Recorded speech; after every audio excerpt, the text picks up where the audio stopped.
so bright orange today. You are bright orange today. Why are you so bright orange today? I don't know, because that's what they had at the Goodwill.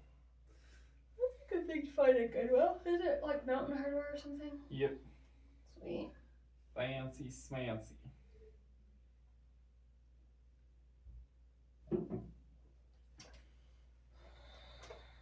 Anna has note cards. I do have note cards. I have random topics.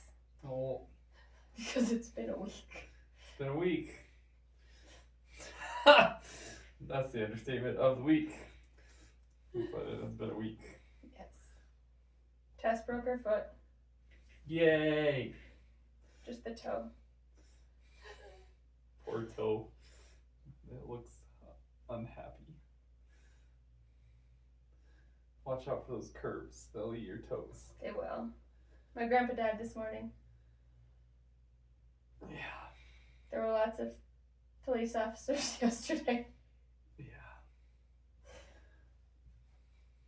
We weren't even working with them this time. Yeah. It's true. I'm ready to not see police officers for a minute again. I think that would be nice. Anna does not like police officers. It's not my fault. I was raised to be afraid of cops, Tess. Anna was raised as a black person in the 1940s.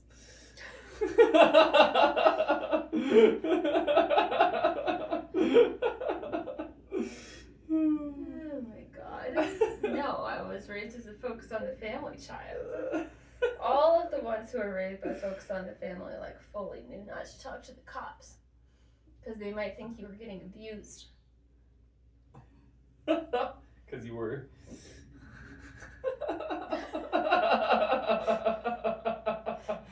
I plead the fifth. As I was trained to do. Oh my god. That's probably more effective than pleading the blood of Jesus. That's what I was trained to do. Would you really, like, if you were in a courtroom and you wanted to not answer a question, would you just actually legitimately say, I plead the blood of Jesus? Probably not. Because I would love to I see never someone took it try that literally myself, but I'm sure well, you some also people never did. ended up in court. Well, yeah. But there was a whole Kenneth Copeland movie about it that I don't remember very well. He's super charismatic. Yeah, Mega church. think he's on the memes, right? Probably. He's I the don't man know. with scary eyes. Yeah, that sounds right. Mm. I think he died not too long ago. No, he didn't. Ha ha. No, nobody Christian truly dies. They just leave us for the feet of Jesus. Leave us for the feet of. Ooh. Okay. I have no idea how foot fetishist that sounds. Yeah, you're right. That does sound like foot fetish. I did not have time to do a topic this week, so we do have random topic cards, and you get to choose one. Oh dear. This is not a good idea. Well, very little of what we do seems to be a good idea these days. Well, ironic. I feel like we already talked about that a little bit. We did talk about cognitive dissonance a little bit. So, what is cognitive dissonance, Tess? Well, I think of it as just very simply trying to believe two opposite things at the same time. Or, like, I think about it as like trying to hold together two things that are going the opposite direction. Like magnets when you flip them over, you know, and they push against each other. That's what I think of as cognitive dissonance, but it's ideas or beliefs or thoughts in your brain instead of magnets. That's how I think of cognitive dissonance. So what would be an example of that? Oh God.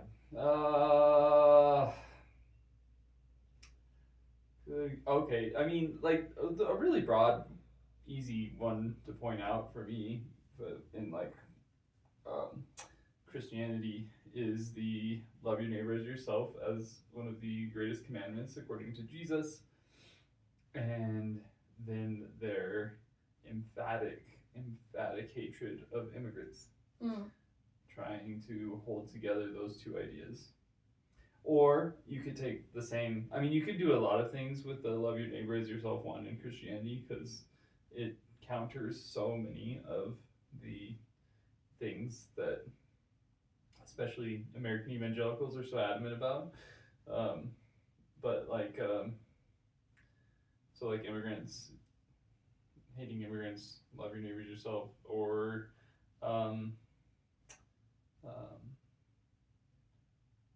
treating how women are treated in that world, and trying to square that with love your neighbor as yourself is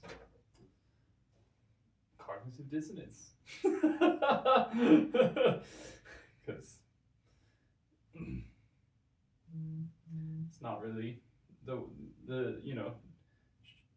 putting somebody down and treating them as less than human doesn't seem to qualify as loving your neighbor as yourself.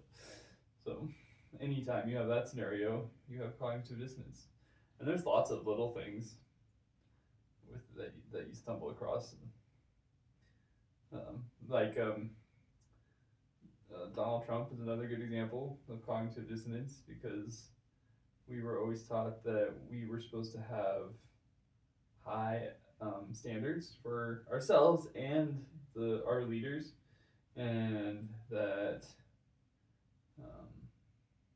we lived that there was very specific moral standards you were supposed to live up to, and Donald Trump just categorically has never fit into those moral standard categories that we had, and yet that block of people voted for him, even though he didn't fit in their box of what a leader should be. Huge cognitive dissonance. Huge. To the point that I couldn't even do it. Even 10 years ago. I could not hold that cognitive dissonance. It was too strong for me. So what did not being able to hold that cognitive dissonance look like for you? The one with Trump meant starting to question a lot of things, because like it just really took, it's surprising how few how just breaking one cognitive dissonance thing really opened the door to others. But that was a big one, of just being able to step back and be like, well, if they're not just, because it's supposed to be a whole system, a whole, it's supposed to all work together and be right, and if something's not working, not really like the way it's supposed to, not lining up, that's fairly significant for something that's supposed to have all the answers and be the truth, and to come across something where so many people within that system are going against what they say the system is so adamantly. It made me really stop and be like, something's not right. And for a while, like, I think I was able to, in my brain, chalk it up to like, it's humans doing things poorly, but so to kind of try and hold on to the cognitive dissonance a little bit while giving room for how inconsistent what was happening really was. But it also left room for me to step back and be like, and at least say something's wrong. Something's really wrong. Did you mostly say that to yourself? Did you say it to other people? What happened? Well, me and you talked about it a lot as we watched debates and stuff. That was painful. Yeah. No, and it got to the point where it was so confusing, I decided to talk to my parents about it, and they just got angry, like I was making everything about Trump or politics, is what they said. Oh, you're just making everything about politics. It's like, no, I'm just saying that this particular thing in politics is revealing an underlying um,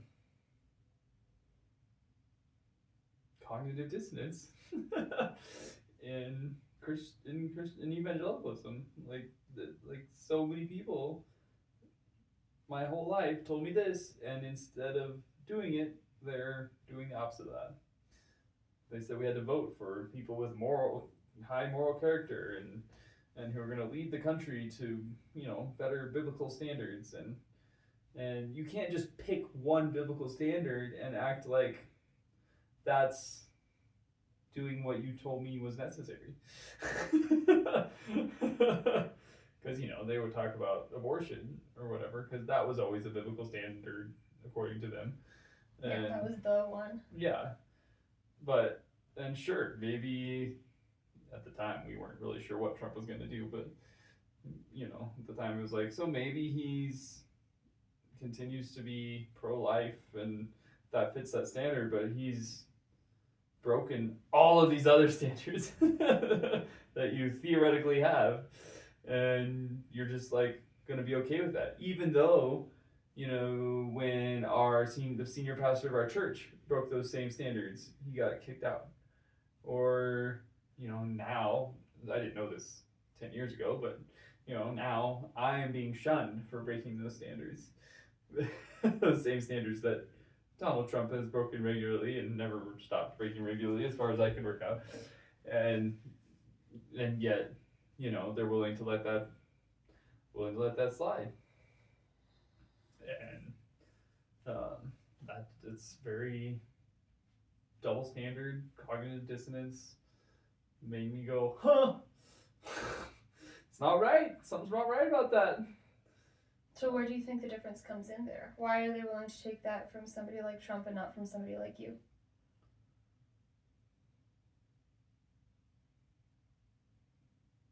I mean, we talked about it a little bit with the whole what is a cult and the things you need to get shunned. Yes. And the first one was being part of the cult. Yeah. And like that's the one thing Donald Trump has in that, he was never in the in group.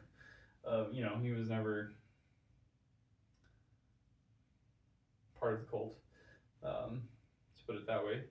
And so it's maddening to me that it just takes that one that one thing and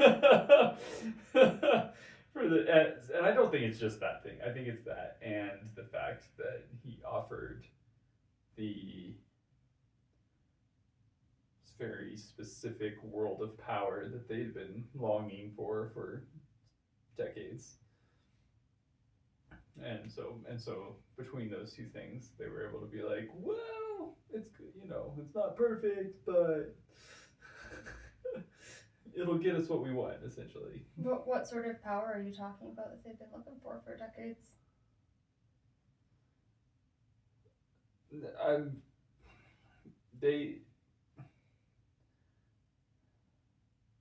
As far as I understand it and I'm going to work out, their goal ultimately is to really make America be a Christian nation. And I mean, like the only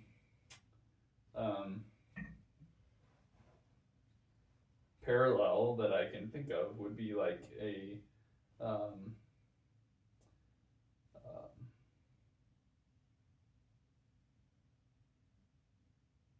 I'm missing a word, but like an Islamic nation that, what do they call that? There's a term for it, and it's not in my head right now.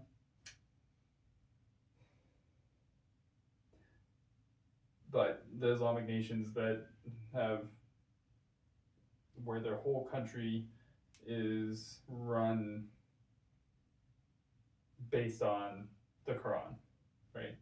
Like that's, and evangelical Christians want that, except based on the evangelical interpretation of the Bible.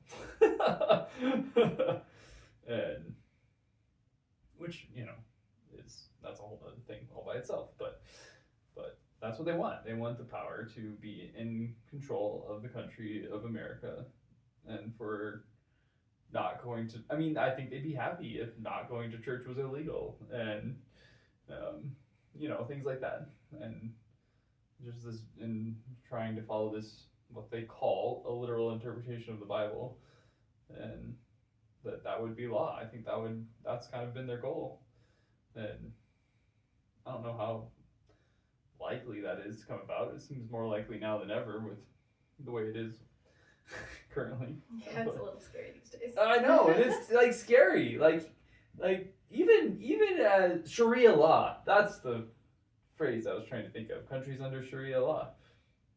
That's the Islam equivalent of what Christians want in America, or at least evangelical Christians, and yeah, and it's super scary. Well, because it's gonna be homophobic and transphobic and and racist and misogynist, and I mean, just that list all by itself is really bad. So, so, but your argument that your parents had against you saying things like that was you're just making everything about politics. And so far, when you've been talking about it, it's mostly been politics that you're talking about. How does that spill over into other parts of life?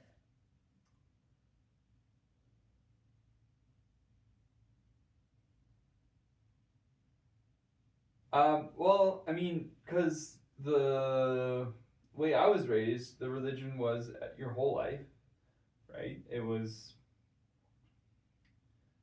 God was supposed to be your everything. It's supposed to be where you find your calling, and it's supposed to be the center of all of the choices that you make and determining right and wrong. And so the political thing was just where one of the first places I really saw a chink in the armor of that whole thought process being reliable. Because if it's going to be your whole life and the basis for which you're making ethical choices and for which you're deciding what's right and what's wrong and how you're going to live your life, and like if it's going to be this system that's supposed to be good enough to base that off of, and there's this weird glaring thing in politics, right? Like that's a big red flag for, oh well, if the morals don't apply to politics, why do they apply to me? Why do they apply to mom and dad? Why, is it just, are we just making stuff up about when this works and when this doesn't work? And so, it starts to, I started to ask those questions, like, why am I living my whole life based on this thing that seems so flimsy all of a sudden, based on what everybody's doing and saying? Like, it was supposed to be firm and strong and nothing could shake it, and it didn't take much. It took politics. Just politics. Well, that's all it took. Like, that's all flimsy it ended up being, right? I mean, there was more to it than that, but in the end, it kind of was like, wow, that's all it took for to be like, this is kind of a mess. I think for me, a lot of it was the being in the world but not of it. Yeah. Tenet. So the idea was that you should live your life like a human and do human things, but then this joy would radiate out of you so hard that everyone noticed there was something different about you and would have to talk to you about it, and then you tell them about Jesus. But that was juxtaposed against this don't associate with unbelievers tenet. So on the one hand, you're supposed to be doing everything so they can see how you're living. On the other hand, I was raised primarily on compounds. Right. So I was surrounded by same. only Christians. In a way, it's a little different. Yeah. It was similar. Yeah, so we were all in the same religion, and there was no real way for people to see how you were living and ask you those questions. So you just had to hope and pray that when you were picking up your groceries at the grocery store, your countenance just exuded calm and serenity and happiness so much that total strangers in the grocery store would come up to you and ask about Jesus specifically. You had cognitive dissonance about? Yeah. That's what you're saying? Yeah, well, because the idea and the action were diametrically juxtaposed against one another, and you just had to take it on faith that you were still doing the right thing and doing it the right way. And since you were doing the right thing and doing it the right way, even though you weren't actually doing it, even though you were on a compound and not actually living in the world, you're still trying really hard, and God will accept that and be okay with you, and you say, well done, good and faithful servant. Yeah. I experienced that one too. Well, because I was either at church or at home because I was homeschooled. So yeah, those were my compounds. That's the same problem. Everybody I ever met was part of the church.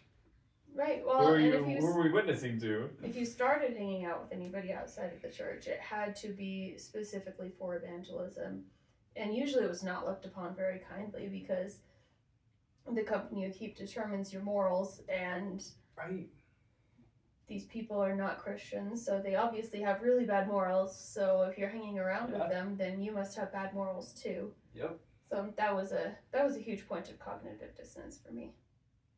Yeah, but you're supposed to witness to people who have bad morals, but you can't hang out with people who have bad morals. Mm-hmm. And you're taught all of these things about the bad morals and avoiding them and not hanging out with people like them, and then they vote for Donald Trump, just to bring it around, like, to put those pieces together, you know? Like, it's very confusing. Like, wait a second. You told me my whole life not to be around those people, not to have anything to do with those people, not to think those thoughts. And yet here we are trying to hold those two things in tension. Right. That entirely cancel each other out. Cognitive dissonance, man. Yeah, that was hard.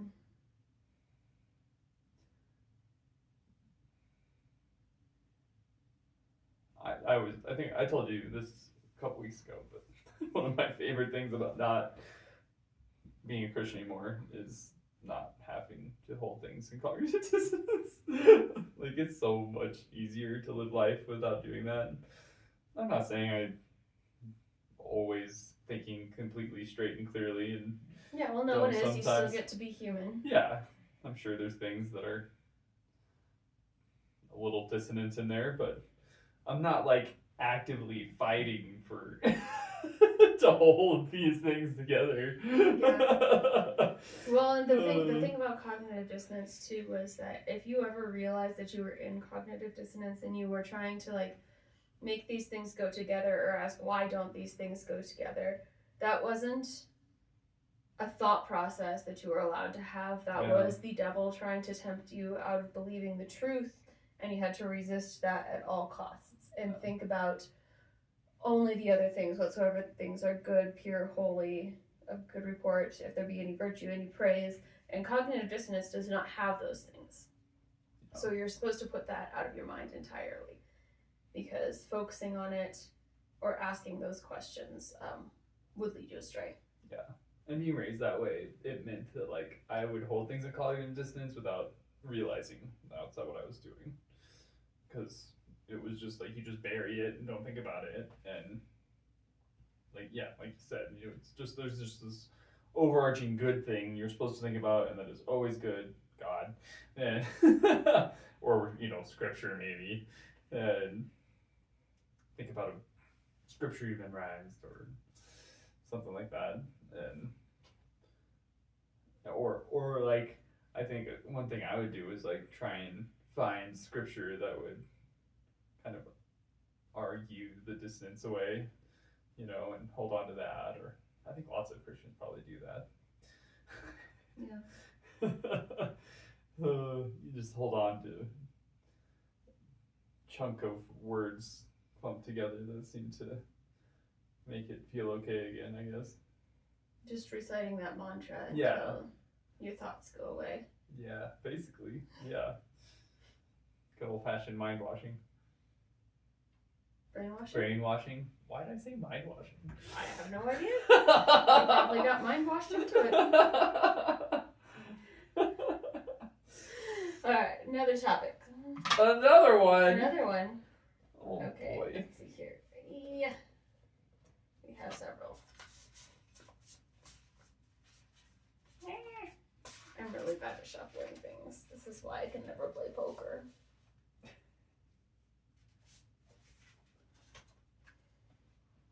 What do we Wow, that's a whole nother world. got? Oh no. Yeah, public health care. Okay. Speaking of cognitive dissonance, actually. Oh. Well, Go ahead. I feel like the scriptural part where that actually was addressed was Jesus would go around healing people on purpose and giving them food on purpose, and it wasn't because they were really good or because he really liked them or because they were voting for the right people or supporting the right people. It's because they were hungry or sick. On today's episode of Woke Mind Washing, Jesus was a Democrat.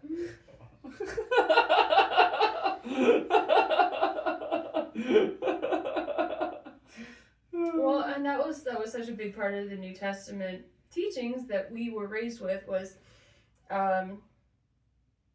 go into all the world, teach the gospel to every tribe, tongue, and nation, heal people, cast out demons, do this, do that, do the other thing, and then somehow the cognitive dissonance of that when it translates to now, because that's what we were taught, was go into all the world, preach the gospel, feed the hungry, care for the sick. I did lots of medical missions as a child. Like, it was this whole thing where you fed people and took care of them, and then we moved to America, and suddenly that changed into nobody ever gained anything by the welfare state. They need to pull themselves up by the bootstraps, and if they just trusted God for their food and their health care, they would be fine.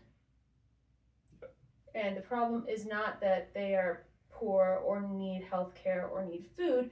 The problem is that they're sinners and need God. And God doesn't care if you have food. He cares if you believe in him. Yeah.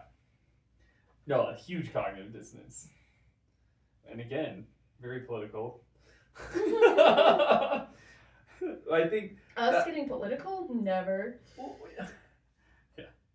Well, but I think that's one of those things that I know my parents did to like hold the cognitive dissonance, was try and downplay the if you started to say something like that to them, they would downplay it by saying something like, "Oh, that's just political," like, right? They would have that phrase, even though, well, yeah, of course it is. It's taking care of people, like, that's a very political thing. But that was their way of like holding on to that.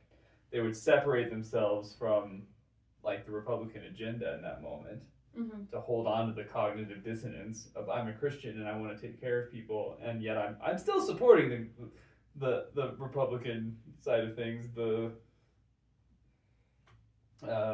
pull yourself up by your own bootstraps and side of things. But they would kind of in that moment where there was like any debate about it, be like, oh, that's just politics. to try and hold on to cognitive dissonance, What I'm wondering is, like, when did that switch? Because we see in the New Testament that we have right now that healing people, giving them food was a priority. Everybody shared things, everyone had things in common. And then when you look at the Christian stories of Christian things that happened in Christian times, you see entire monasteries and orders of religious brothers and sisters who were dedicated to not just telling people about the gospel, but also providing for their medical needs. And one of the more popular pop culture ones right now, so we can see that it's a very, very recent switch in this, is called Midwife, where there's a religious order based specifically for taking care of public health. And in the industrial era, in the Victorian age, it was huge to do charity and to volunteer the time of the wealthy to go and nurse and go and take care of people and build that infrastructure like libraries and clinics and affordable housing. Another pop culture one we just saw it in was the House of Guinness, where the moral obligations and religious obligations of the family who own this business includes making an infrastructure that would provide for the health and security of those who are working for them. So, given that in the time of the House of Guinness, in the Victorian era, in the industrial age, all of that was huge. And we see it carrying through to the religious orders in London, specifically in this pop culture thing, which is functioning as a template for what we're talking about, though it's not the only one by any means. So in the 50s and 60s, this was still a thing. You would still find people who were there specifically to take care of people in a public health and well-being way. How did that translate within the space of under 80 years to being they need to pull themselves up by their bootstraps and they don't deserve aspirin? I have a thought. I don't know if I'm right, but I feel like it's not like I would say everything you were just talking about, though, about how like kind of that general pull of religion throughout the centuries towards charity. I would say you could still find that in today's world.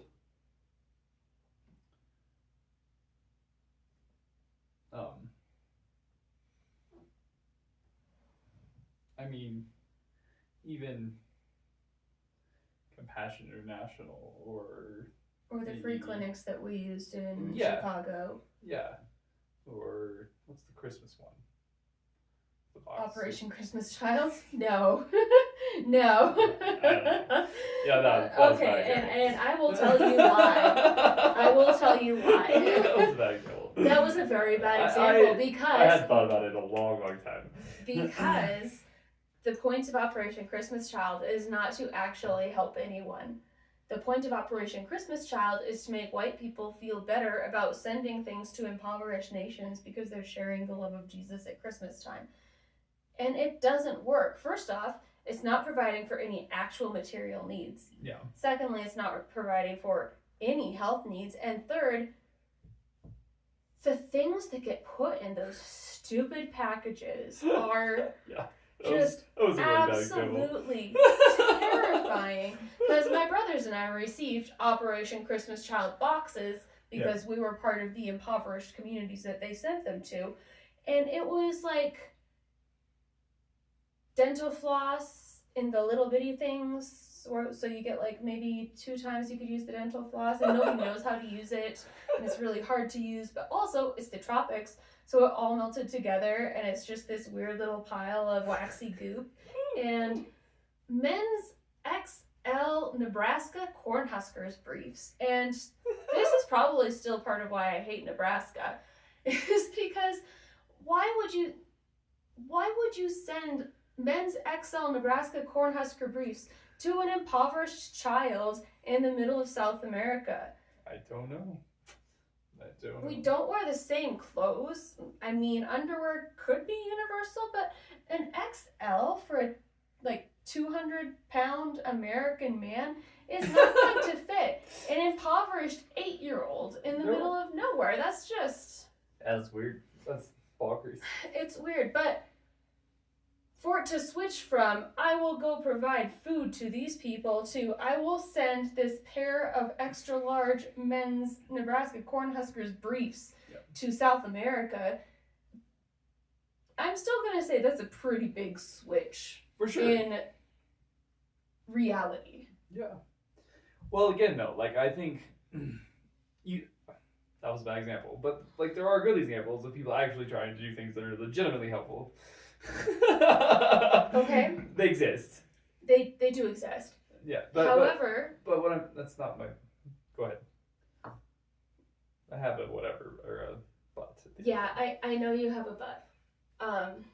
And as well, too. Yeah, I do. It's getting bigger. I know, I'm giving you your shots. Estrogen is good stuff. So, yes, some people are still doing that. However, I would argue that a lot of them are not doing it right. And I will point out the very famous example of, I cannot remember her name. She was a white girl who went to Bible school, decided to essentially drop out because she wanted to go work at a healthcare clinic in Africa because poor African babies were starving. She did not lie intentionally about her credentials, but she misled the people around her to make it seem like she was an expert in refeeding malnourished children so they wouldn't die. And over 70 kids, I know I've got the numbers wrong because I haven't read up on her in a long time, but she would take impoverished and malnourished and dying children from the hospitals and clinics and villages and bring them to her place, pretend that she knew what she was doing while she used a stethoscope when she had never had any medical training whatsoever. And at least 70 kids died. And she got very little in form of repercussions because she was trying. Yeah. Yeah, well, and that's that conflation of following God and his calling, whatever that means. Right, because is going to make me good at something or yep. or solve all of the. Yeah, she went with that saying that we always used, where the Lord guides, he will provide. Yeah. Which yeah. was just taken to mean, oh, and there was another one about equip. Yeah, God doesn't call the equipped, he equips the called. Yeah, that way. So it doesn't matter where you go, as long as you feel like God wanted you to be there, you won't need to go to medical school. Yeah. Because God will tell you how to do it, and it's fine. And if those babies died, they were going to die anyways. So it doesn't really matter. Yeah. And at least you followed God's calling. I feel like those things are, like, that situation specifically is, like, mostly just sad in my mind, because I feel like at least she was being genuine to what she believed. Not that what she was right, but, like, in her mind, she was, like, she was trying not to have cognitive dissonance, right? Like, the Bible and her church and whatever said it should be this way, and it should work, and God is this all-powerful being who's going to make all of this make sense and work for you. And I don't know her. I don't know her life. But based on, the observations I have of that story, it seems like at the very least she was trying to live that out in the least dissonant way she could manage. Okay, you're not wrong that she was trying to live that out in the least dissonant way she could. However, if I could step back and put it in a different context, and this is an entirely fictitious context, just for the record. So my friend Bob, he decided that he wanted to go to school for engineering, and he went to school and he started his engineering degree. He got through half a semester and he decided he was just really bored of trying to do this whole math thing, and it just wasn't doing it for him. But he found out that he could go somewhere and he could just start building shit. So Bob went to the middle of a gorge and just followed whatever whatever his spirit told him was the best way to build a bridge. Yeah. No, or a train. Yeah. No, it's the Just same. because he was following the part where he didn't have cognitive dissonance and followed what his spirit told him was great, doesn't mean that that train in this fictitious scenario did not crash and kill hundreds of people. Yeah. Like, great for Bob, but he's still going to jail. Right. Well, what she did was wrong. What Bob did was wrong. Like, they shouldn't have done that. But, like, they were set up for failure. Like, because of the system they were part of was developed for something very different than what they were actually using it for. Well, my problem is not that they were set up for failure. My problem they were stupid. Is that, yes, they were stupid, but also, this girl was sending regular updates home. Like, there were hundreds of people following this story. There were doctors involved. Yeah. She had churches and churches behind her supporting this delusion that she actually knew what she was doing. Right. Well, and that's the part where the cognitive dissonance holds. That's the system that I'm talking about. It's an entire infrastructure designed to support full delusion. Well, right. And like, they're not there and experiencing all of the problems, but the truth is that system was not made for that scenario. It was made for a political scenario. Well, the system which we are seeing work really well for Donald Trump. Yeah, well, the system was made to take advantage of people who are less educated and need something. Right. So I think the system was working exactly like the system is supposed to work. Like it's supposed to work, but it's not. It wasn't designed with crazy girl trying to pretend like she's the most brilliant nurse in the universe. It worked for the system because you could take those stories back to the churches and they can tell these beautiful stories about kids getting helped, even though they're not really getting helped, but they can spin it. And it worked for the system. That's why it kept happening. Yeah. Right? Back in thousands of miles away, you spin it and it works. But the problem is that there are those centuries of genuine charitable institutions, and again, I would say there are still some existing in places. I haven't had a lot of experience with them, so like I can't even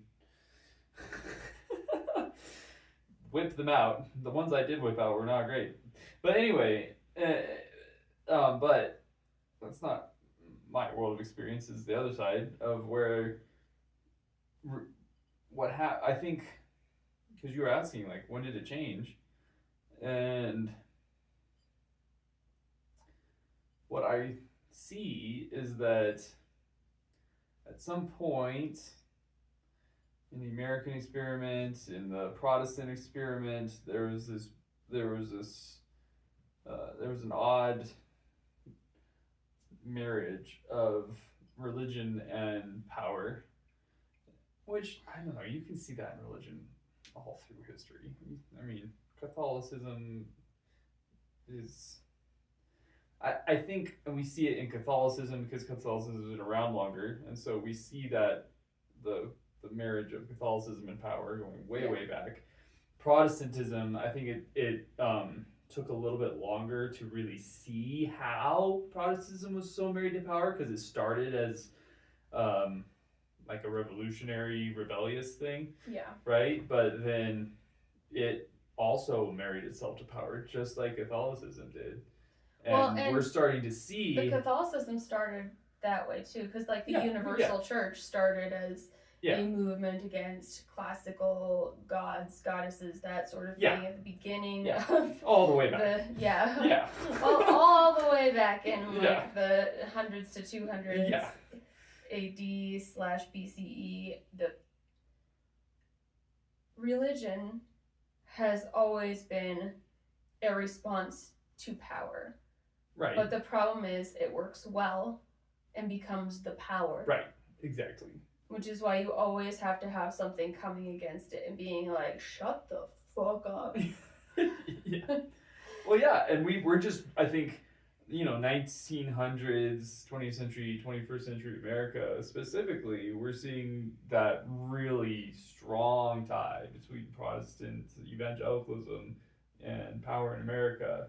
And it grew up in that century, right? And you see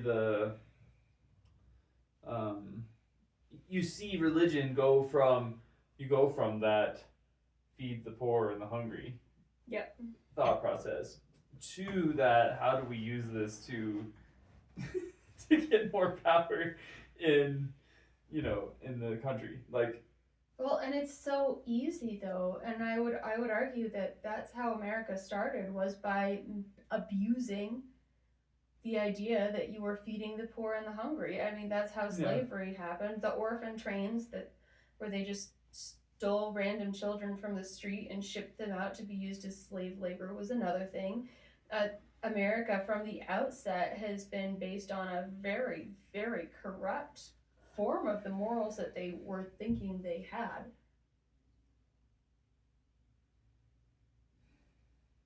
Or it would not have started the way it started. Because even when these people came to America thinking that they were going to be free from persecution, they were rebelling against a church that thought they were being too fucking weird about religion. That's where these Puritans came from. Everything about England and then the Netherlands was just way too liberal for them. So they came here and tried to establish a country, and they based it on the backs of enslaved and abused humans. And I would argue that they never even tried to justify it or to provide any sort of infrastructure that would help. Yeah. Well, the nice thing about Protestant religion is it provides that nice insulating self-righteousness that means you can be better than other people, right? And you see that played out in all of those situations and to this day, right? That is the big problem. If we're talking about public health care, the problem in public health care is people not treating other people like humans, right? Like the problem in public health care is we vote as if as if there were better humans and worse humans, right? That's, I don't know. You could probably have a whole list of things, but I would say that's one of the big root causes, right? Is like so many people thinking that way has led us to this weird scenario we have now where you can't even, where it costs my friend $500 to buy what she needs for her mental health. A month, $500 a month, right? That's a lot of money. That hardly anybody south of 1% could afford, right? And I feel like we would also be remiss if we didn't touch on the charismatic belief of health. Yeah, well, yeah. Where no, agreed. God will fix everything. Yep. You never need to go to anything. Right. If you just have enough faith, everything will be healed. Like when we did join that one missions agency based near Austin, and one of the people there had done some massage courses and was a nurse. And she was like, yeah, well, you should probably because I was pregnant with another child at that point. My back was killing me. She was like, yeah, a masseuse and a chiropractor would probably really do you good. And if you've already been diagnosed with arthritis like you have, then yeah, you should probably get that looked into a little harder. And the leader was walking by at that point and said, y'all don't need none of that. And he would have said bullshit if he was not him.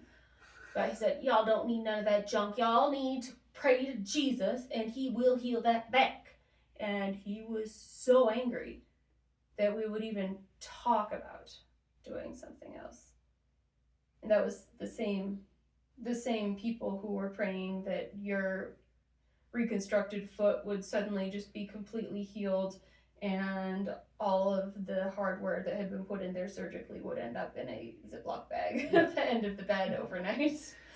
because God doesn't confine himself to human rules. If you are sick, it's because of sin and a lack of faith. Right. And it's just the more ridiculous charismatic version of this group of people is better than this group of people. Yes. Right? Like you have more faith, you trust in God more, you asked God better. I mean, it was always a little vague and ambiguous exactly what you had to do. Yeah. But yeah. It was always some form of do better, pray more, believe more, trust more, whatever, whatever. Well, and that's one of the reasons why it was so shocking. Ask more. Yeah. Sorry. It was so shocking when one of their favorite couples from that cult suffered miscarriages. Yep. Because they were the holiest ones. Right. They had been so holy that they were able, by faith, to buy an RV outright and outfit themselves for the backcountry with brand new things from REI in one shopping trip that cost over $40,000. And so painful. Oh, so painful. But they were able to do that, and then equipment right I know, and then somebody by faith decided that they were going to have their tithe for the next few months just be a payment on a brand new truck that would work for all of this. Then when those people started to have miscarriages, it wasn't because there was a health problem. It was because they had apparently just fallen from grace. Yeah. There was obviously some sort of sin hiding inside of them that they hadn't addressed. No, it's brutal. It's a brutal system. Yeah. That is full of guilt and shame and discouragement, and because there's actually real life that happens, and chronic illness and miscarriages and things that don't just magically go away when I thought I don't remember. I think I was talking to you or somebody, but about the having faith to pray over somebody who's sick, and you pray over somebody with the flu, and they get better, right? Within 3 weeks. Most people do, right? That's just it was never I never saw somebody get to this day. And through all of my weird charismatic experience, never had one single moment where I was convinced somebody was prayed for and got healed miraculously. I saw the things where people would say, oh yeah, we prayed for that person who's sick and they got better. And it's but it was even in my most mind-washed, I'm sorry, I can't help it now, state, I was okay, yeah, but that's what happens to 99.99% of the human population when they get the cold or a flu. You get better eventually. and it was never oh yeah, that was a miracle. No. I wanted to see a miracle that I thought was a miracle, which was part of the reason we ended up in the crazy near Austin cult. But yeah. Well, I thought that was the most likely scenario. They claimed there were miracles every day. Yeah. So we were fine, show us. And no, I wanted to see it. I wanted to see something that was not weird flu miracle that obviously even I knew was not actually a miracle. And I lived with somebody with chronic illness who had been prayed for and not healed, right? So I'd seen it not work. Well, and you had seen that person lose friends over it because they thought that they lacked faith. Oh, yeah. Yeah, their friends did. I didn't think that about the person with chronic illness. It was my dad. I didn't think that about my dad. I mean, if anybody had faith, it was my dad. That. I would say that to this day. If anybody believed God would heal them, it was my dad. Yeah. Did that happen? No, never did. Never happened. But every time he saw a new doctor, got a new gimmick, or a new multivitamin, he was sure that was God healing him. Yeah.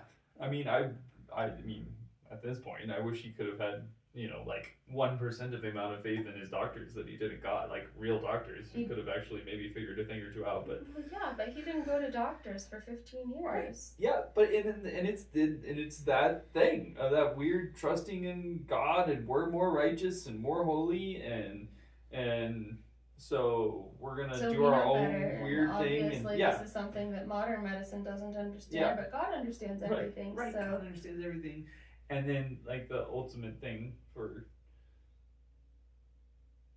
Christians, we're going to heaven anyways, right? That's Always right. that final piece that eventually I'm going to get a new body and live in heaven. Right, exactly. Well, and that's where this ties into the cognitive dissonance again, is that it doesn't matter. If you have to hold these things in tension, like your health and well-being and the church's lack of help, or your political views and trying to help people and the church judging those people and voting for someone who obviously goes against those morals in every way. Both cognitive dissonance and physical maladjustment, essentially, they won't matter as soon as you die. Yeah. Nope. You'll be in heaven. You're fine. You'll be in heaven. It's the magic fix-all. Diabetes doesn't exist in heaven. Right. Yeah. That's... Yep. Yeah. It's the magic. It's inarguable, right? You can't argue. I mean, the only argument is to argue heaven doesn't exist, right? Yeah. So, or God's not real. So it's, you have to argue very fundamental. Those things would go together, but you can't argue either of those things, and you're always going to be wrong if you try to engage with these thought processes, because you're always engaging with a person who knows that they are right, and soon when they die, they'll know why they were right. Yeah. Oh, yeah. It's that self-righteous thing. And they're better. And it makes them better. Continuing to believe that. Have faith in God. Continuing to trust. It makes you the better person. Yeah. Right? And so and there's like a feel-good aspect to that, right? Oh, for sure. So much so. Well, it's so nice to be able to just sit back and be like, I'm so much better than these people. Right. I know so many more things. Right. Well, that's why they lean harder into the pull yourself up by your own bootstraps. It's the same thought process, right? Have more faith, believe harder, pull yourself up by your own bootstraps. Like they're kind of different thought processes, but it's basically the same idea of you do better. Yeah. Basically, right? And then the thought process really is you do better and God will help you and God will fix it and God will make it right and God will give you whatever it is you need. And if he doesn't fix your poverty, you're going to die anyways and you'll be fine. Right. Yeah. There's the handy little stopgap measure there. Yeah. But it makes people, but then like, so it's this safe, good feeling scenario. You're in this group, you're self-righteous, you're better than these people, and then you see other people who aren't doing that, right? Or, and there are other people who if I hung out with this person who is a sinner, it would make me believe less. Right. Right? It would make my situation worse, is the very, very nuts and bolts thought process. Because I'm doing everything I can to be better and have faith and trust God so that God will fix the thing. And if I hang out with a sinner, they might make my faith shake. They might ruin it. Yeah. Right? Ruin all of this thing that I've worked so hard. Right? Even though, work is a really strong word to use there, but that's what they think, right? I don't know. Cognitive dissonance is hard work. It is. That's true. It's really hard work. To make that bubble and to live only in that bubble and to preserve that bubble, it takes just when you're trying to homeschool your children and find things that won't keep them away from God, as far as books that you're allowed to check out in the library. Yeah, it's a lot of work. It's a lot of work. Yeah, but then you start talking about things like SNAP, right, or immigration. And it's like this, and it's almost, in a way, they don't even need cognitive dissonance. It's still cognitive dissonance, but but they're so hard into this bubble and this world and this thought process and this way of thinking about who they are, and then you throw in this like, oh, and we're gonna help these people for free. Well, that's not fair. Yeah. Right? Well, and it goes against the entire. They could have God and be like I am. Yeah. That's and the it goes against American exceptionalism, because American exceptionalism says that white people worked really, really hard to get what they have, and anybody who doesn't have to work as hard as they think they worked is a freeloader and not deserving of help.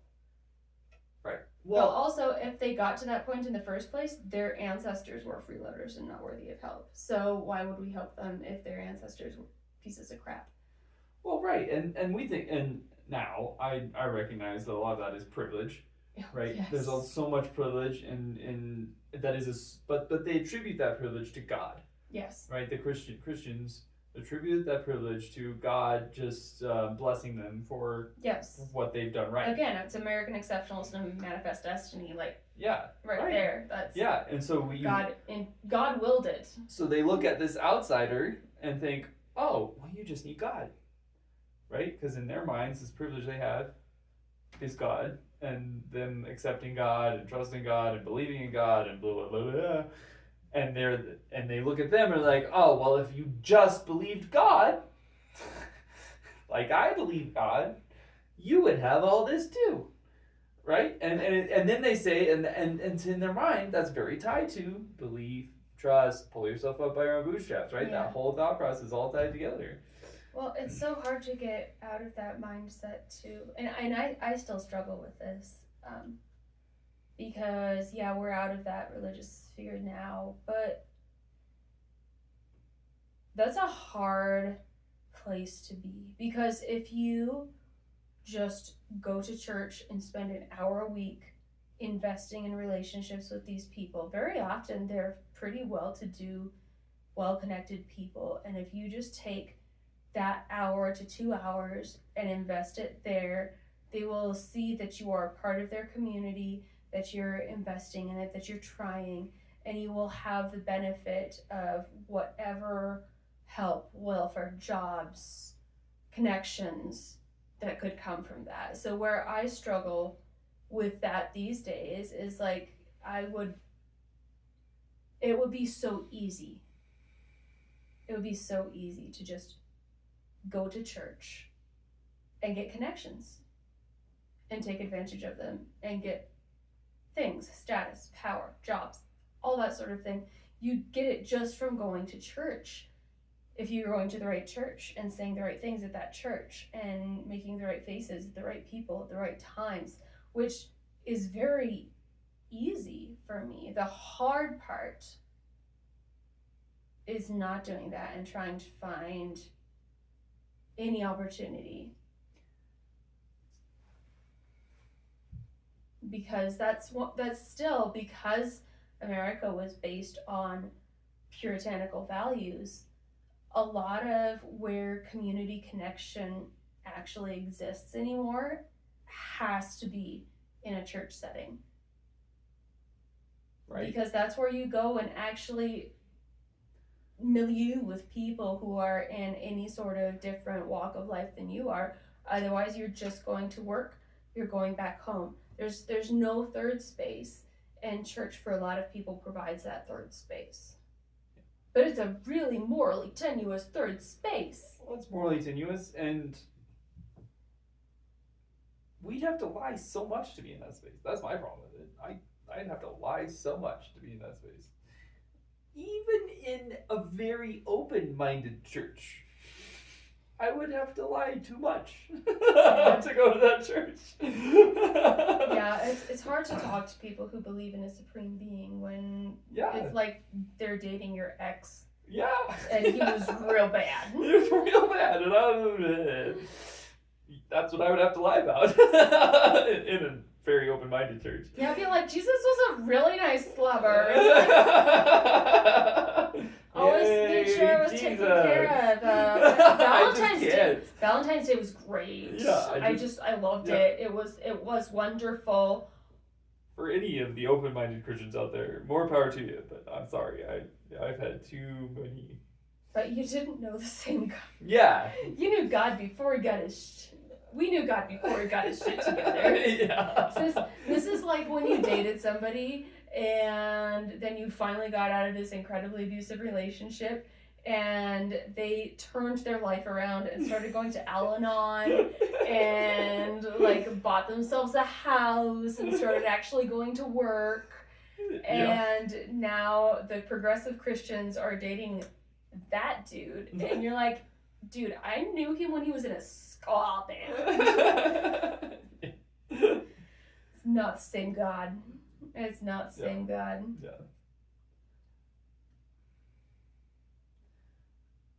That's cognitive dissonance. Cognitive dissonance. I think we should call it. I think we should call it.